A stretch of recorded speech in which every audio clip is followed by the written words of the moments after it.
Hi, this is Tia Solson for today's episode of Daily Tea. Today, however, I'm not going to show you about tea, but actually a video about coffee.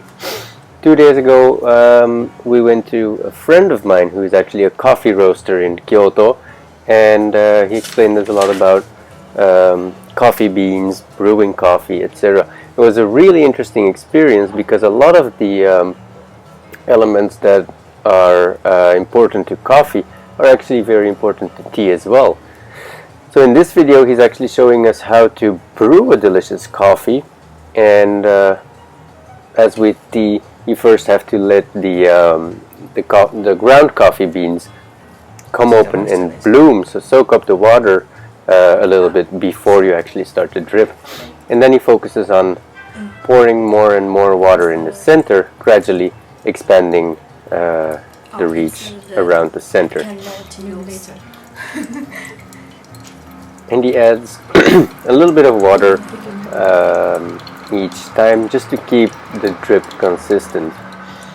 Now what I found very interesting is just as with tea you actually have to calculate how much leaf you use as compared to how much water you're using, and also the water temperature is very important.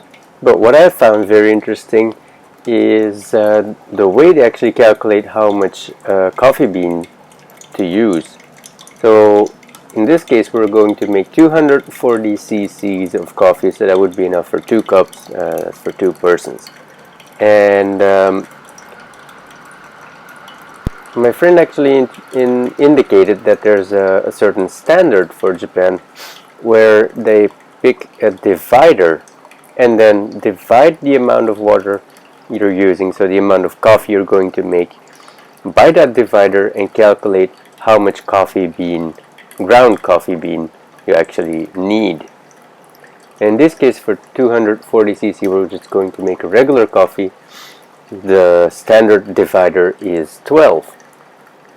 So to make 240 cc's of coffee you divide that number by 12 and you get to about 20 grams, which is what we're using for this amount of coffee. And here's where we've reached the amount of 240 cc. So the remainder, which is actually the foam and the most bitter components of the coffee, are left to drip out, and we have concluded our brew. So I just wanted you to show this video, so to do something else than tea as well.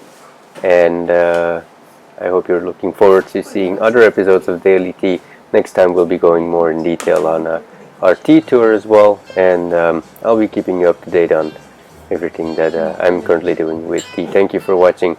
See you in another episode.